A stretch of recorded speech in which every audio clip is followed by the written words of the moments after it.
Welcome to another episode of Trauma to Triumph. My name is Lynn Lee. I'm the host. Today's topic is resilience. And our speaker is Davina Kotulski. Welcome, Davina. Thank you, Lindley. It's really nice to be here. Thanks for having me. Thank you for being here. So lately, there had been a lot of talk about resilience and how it helps us deal with adversity and life challenges, especially during this pandemic. I know you have gone through a lot of hardships and you make a name for yourself. Can you share with us what is resilience? So resilience is kind of like after getting knocked down, you get back up. And if you get knocked down again, you get back up again. And it's the ability to continue to move forward in the face of adversity, in the face of obstacles, in the face of challenges. We experience different traumas in our life, different challenges in our life. And there's a difference between a challenge and a trauma. I may or may not go into the differences of challenges and traumas today, but there are things that we can do that allow us to be more resilient in the face of both challenges and when we're dealing with trauma and recovering from trauma. So I'm happy to talk with you today about some practices that can help people be resilient. For example, one metaphor of resilience is you take a rubber band, and a rubber band, it's flexible, but if you pull it too far, it will snap and break. But if you take a piece of paper and put pressure on it, it'll bend. It can move and adjust, and it's flexible. And so resilience is really about our ability to be flexible and to not break or snap when we're dealing with stressors or challenges or traumas. Okay. Is resilience something that people are born with, or you can cultivate or build resilience? That's a great question. Certainly, there may be some people who have more environmental aspects around them that seem like they might be innate. So, for example, if you're born without health challenges or you have access to certain resources in your environment, that might make you more resilient, because if you have good food and you're eating well and you have good health care and you have loving caretakers, those are things in your environment that can help you feel more resourceful and more resilient. However, there are specific things that we can do to build resilience. For example, meditation. Taking time to meditate, quieting your mind, turning within, that can help you deal with anxiety and stress and depression. So having a regular meditation practice can be extremely helpful. Another thing that we can do is we can exercise on a regular basis. By having exercise, we get rid of toxins in the body, we move our body, we feel good. And so having a regular exercise practice can help you be more resilient. Being connected with nature, forest bathing, going for walks in the woods, being in nature, breathing in fresh air, that's going to create more resilience in your body. Having a healthy diet, eating well, not eating junk food, being hydrated can help you feel more resilient when you're dealing with stressors. Not introducing toxic chemicals like drugs or alcohol into your body can help you be more resilient. Having a support group of people, friends and loved ones that you can talk to and rely on and go to, that can help create more resilience. Getting enough sleep, 8 hours of sleep, can help you be more resilient. Having supportive things like therapy or having a spiritual community, having a connection with the divine, praying, those kinds of things can help you also be more resilient. And having hobbies, art, singing, dancing, using your body in a way that keeps joy in your body can also help you feel more resilient. But does resilience really tie with just emotions, or does it tie also to with the skills or some abilities that you can face on with adversity? Yeah, resilience is both it's a mental, physical, spiritual, and emotional thing. So I mentioned some physical things that you can do. I mentioned some spiritual things that you can do. And then there are some mental and emotional things that you can do. For example, affirmations, self-talk, engaging in empowering and loving self-talk, like the children's story of the little engine who could. And he said to himself, I think I can, I think I can, I think I can, I think I can. And he got up the hill. We can help ourselves get through stressful situations by how we talk to ourselves. I can do this. I believe in myself. I trust life. God never gives me more than I can handle. I'm smart. I love myself. People care about me. Those are forms of positive self-thoughts or affirmations that allow us to build resilience with our thoughts and our emotions. first you need to get some motivation by self-talk, by affirmation that motivate you to take the steps, right? Yeah, and I mean, sometimes it can be hard to get motivated. I can say is that if you do these things and if you engage in regular practices, you will be more resilient when things come up. For example, let's say you've been eating well, right? You've been eating your vegetables and you've been exercised regularly. And then if something unhealthy happens, you're in a better place because you've been taking care of your health, right? Let's say you've been eating well, you've been eating your vegetables every day, and then a month goes by where you can't access any vegetables, but you've been eating well. So at the end of that month, when you can finally eat vegetables again, you're in a better place than someone who ate fast food every day and hardly ever had vegetables and then couldn't have vegetables. They're going to be in a worse place than you were. If you start engaging in positive self-talk, meditation practices, you're taking care of yourself, you're going to be more resilient. Let's say somebody just facing a tragic in their life, somebody that they know accidentally passed away in a car accident or losing a job. Mm-hmm. How do they build resilience to overcome that? Yeah. So the first thing is to acknowledge that when something bad happens, whether it's the loss of someone we love or the loss of a job or a marriage, we're going to feel grief. And grief is normal. Sadness is normal. It's normal to go through the grieving process when something tragic has happened or a loss happens. The grieving process can start with sense of feeling shocked that it happened, surprised, denial, not wanting to, you can't take the information in, it's just too much, angry that the person died, angry that they lost the job, angry that they lost the marriage, bargaining, like, please take away this cancer, I promise I'll never smoke again, or please bring back my loved one, I promise I'll never do this again. Bargain is one of the stages of grief and loss. And then another stage would be sadness, depression, and then a final stage would be acceptance. And so you need to go through the grieving process. Trying to stop the grieving process won't make you resilient. So if someone dies suddenly or you lose a job, you grieve, you get support from people that you love. You get support from support groups if you need that. Having a supportive group of people that may have gone through something similar or are going through something similar. Like let's say if somebody gets diagnosed with Alzheimer's, having an Alzheimer's group with other people that have gone through this process, that can be helpful. So support groups, that can be helpful. Looking for support. Yes. Not being stuck, because when you're being stuck in that situation, then you're not really being flexible to move, to look for others' support or angles to move forward. That's a way of being flexible, correct? Right. If we want to be resilient, we have to be flexible. So we may not want to go to a support group, but that can help us. We may not want to say affirmations, but affirmations can help us. We may not want to set boundaries, but boundaries can help us. So the more tools we have in our toolbox, the more resilient we're going to be. If you have a hammer and you respond to everything around you as if it's a nail, you're only going to get so far. If you have a hammer and a wrench and screwdriver, you're going to be more able to deal with what comes up into your environment. So you also mentioned about to build resilience is you have to be resourceful, right? You be able to be resourceful. So can you elaborate a little about that? Yeah, you need to be able to know who to go to and how to ask for help. Another really important aspect of resilience is, are you being true to yourself or not? If you're stuck, if you're in denial, if you're not taking care of yourself, if you're not being true to yourself, it's going to be much harder to bounce back. And being true to yourself is really important, following your heart. So in my book, which we talked about, It's Never Too Late to Be Yourself, Follow Your Inner Compass and take back your life. It's about coming to listen to your own heart. What are your values? What's important to you? And when you're living your life from your own true values, and listening to your heart and your truth, you're going to be a happier person. You're going to be more flexible. You're going to be more resilient. If you're doing things to please other people and make other people happy and you're unhappy, you're not going to be very resilient. Be real. You said you be realistic about your situation and be vulnerable to reach out to people that you need help with. Also, you said self-talk. Be optimistic. Yep. Be optimistic.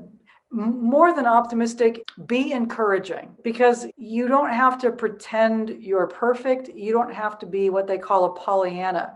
It might be hard. You don't have to say to yourself, oh, I can do this, it's easy. Your self-talk might be, this is really challenging, but I'm doing my best and I'm going to keep going. We're in a pandemic. This isn't fun, right? This is not a time of like, woohoo, this is great. I want more pandemics, please. No, this is a challenging time.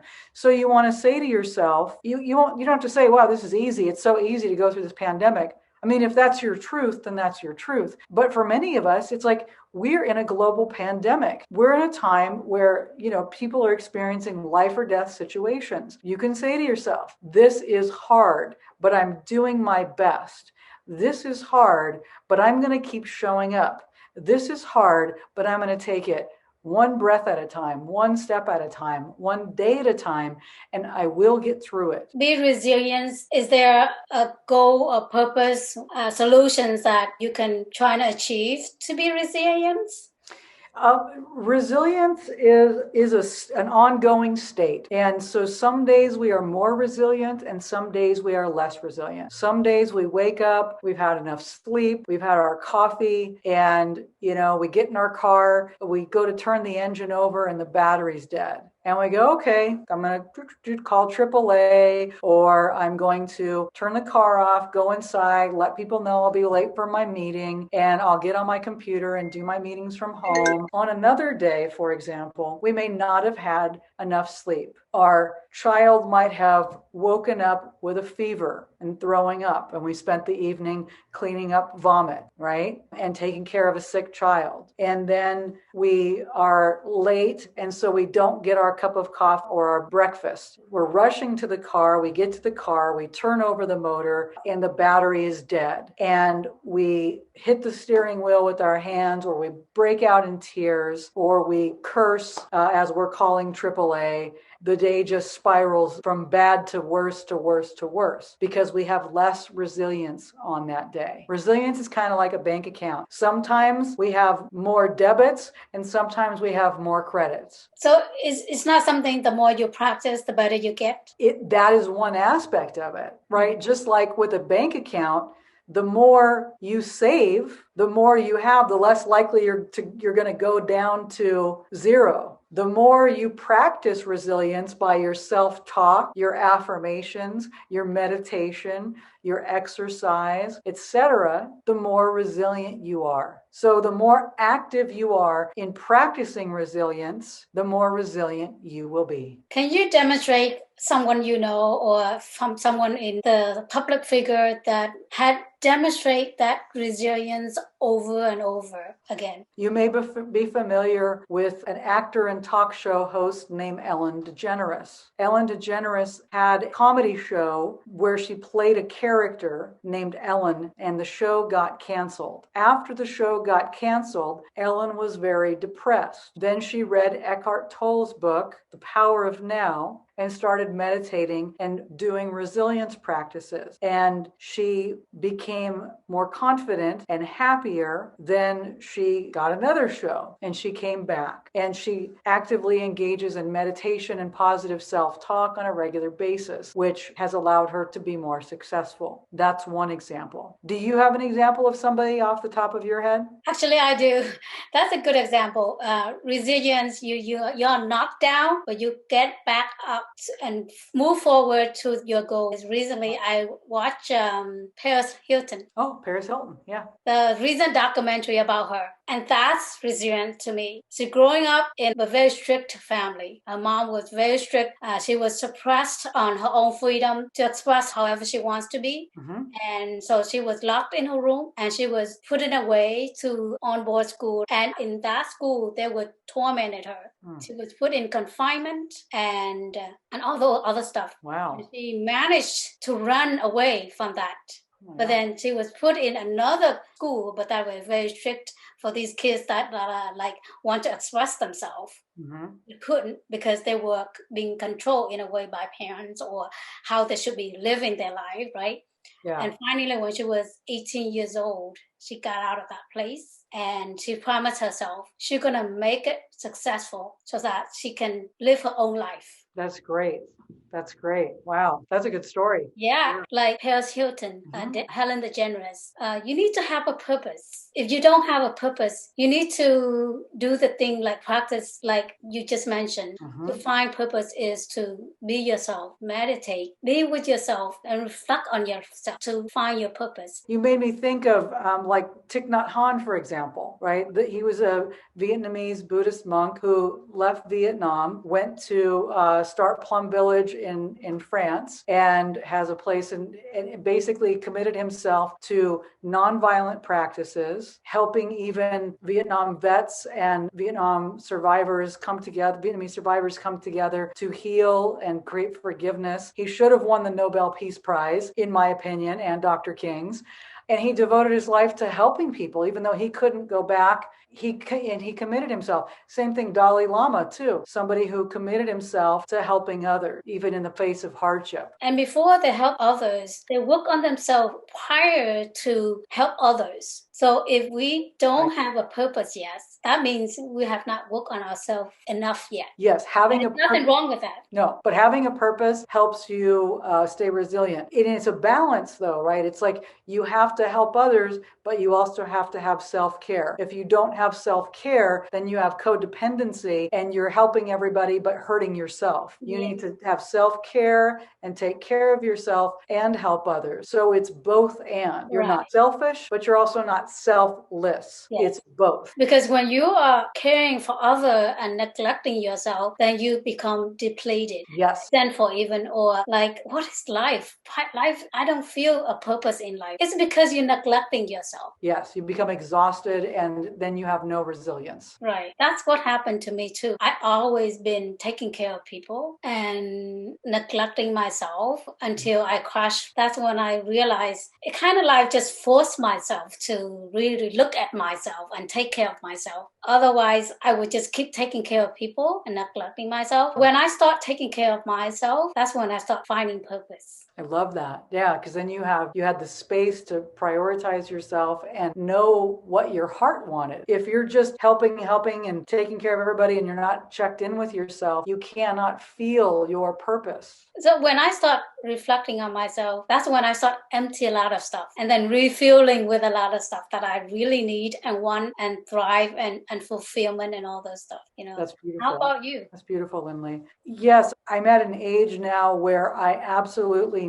know what my purpose is, and it changes, and but it's to be of service in the world, but not to be a servant. And when I was younger, I worked so hard and burnt out and got exhausted and put other people's needs before myself and learned how detrimental that was to my overall well-being. And now I have been practicing self-care. You put your own mask on first, right? And so I know that the more I nourish and nurture myself and make sure I eat and have time to meditate and connect with loved ones and have time alone and exercise, then I have an overflow to give to others. And I don't try to burn my candles at both ends and in the middle anymore. That's the process. Before we really know how to take care of ourselves, we have an awakened moment ourselves that, okay, I need to take care of myself. Or nature will tell you, maybe nature will give you a traumatic event that force you to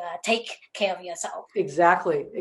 That often happens for people. The reality is work does not focus on personal transformation. We have to make time for ourselves to do the personal growth for ourselves, a self-care or finding purpose that make us fulfill and love. And one of this is resilience. And resilience requires us to be flexible, to be real, to be resourceful, and to be courageous, be it, which is living it, demonstrated in our life on a daily basis, consistently. What breeds resilience is going through all these adversity, challenges, not avoiding them, We have to go through them. Yes, we have to go through them. Like for you, for example, you have gone through a lot of life challenges at a young age. Yes, I shared with you at an early age, I realized that I was gay, and that was not something that at the time that was illegal. And I didn't understand what was happening. I knew that it was deeply looked down upon, and I was a young person and didn't know anybody that was gay, so only knew about stereotypes and that it was bad and all that stuff. So as a young person, I considered suicide as a way of coping with that. Then I had a spiritual experience where I realized that God had made me this way and that it was a gift, and I could either accept the gift or reject the gift. I chose to accept the gift. I chose to see God as a loving presence that doesn't make mistakes, and to love myself and to get support and to be out and open and do what I needed to do to love myself and accept myself and have a good life, and to work with other people to help them understand what sexual orientation means, and how just like some people are left-handed and some people are right-handed, some people are straight, some people are gay, some people are bisexual. We're all different. Some people are born in a body that reflects their gender. Some people are not. Everybody's different. One race is not better than the other. One sexual orientation is not better than the other. One gender orientation is not better than the other. They're just different. It's a more beautiful world when we can love ourselves and respect the diversity of people around us and enjoy it. That's what happened when you accept rather than resist. Exactly. Yes. There's energy behind that. When we love ourselves, when we accept our truth. My truth was about that. Somebody else's truth might be, wow, I'm unhappy in this marriage. Or, you know what? I went to school to become a medical doctor and I hate it. I really want to be an artist. Or they may realize, my family is this particular religion, but I'm drawn to this other religion. Maybe they were raised Catholic, but they feel Buddhist. Or maybe they were raised Buddhist, but they're more attracted to being a Catholic. It's fine. Trust your heart. Listen to your heart. That's what's important. Yeah. So if you don't accept whatever situation you're in, that means you're resisting. Yes. If you don't accept yourself, you're resisting the signals that tell you something, that tell you either accept and move forward, or you resist and stay where you're at. If you want to grow, be more authentic to yourself, you just have to accept. It's required to accept even. Yeah, it can be scary to accept. You can lose friends. You can lose loved ones. If you are in a marriage and you're unhappy and you say,